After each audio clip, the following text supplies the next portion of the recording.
वर्तमान राज्य रे खरीफ 2026 एवं 27 रजिस्ट्रेशन प्रक्रिया चालू रही।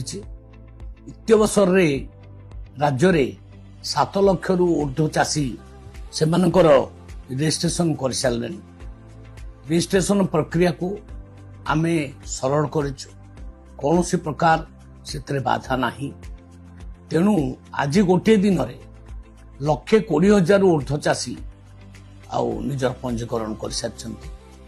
मु ए अवसर में निवेदन करी समस्त चाषी भाई मान को से माने अगस्ट 31 सुधा शेष तारीख अच्छी से रजिस्ट्रेशन प्रक्रिया सारी दिंतु। इथिपाई आवश्यक दस्तावेज रेडी करंतु एवं निकटस्थ पैक्स लैम्प्स किंबा पानी पंचायत जोठार रजिस्ट्रेशन करिवार निर्देश आछि प्रक्रिया सारंतु। आमे निश्चित भाव में मु भावुचे सबु कृषक भाई मानकर रजिस्ट्रेशन भी करवा, समस्त धान किनिबा ए विश्वास सरकार तरफ दौर।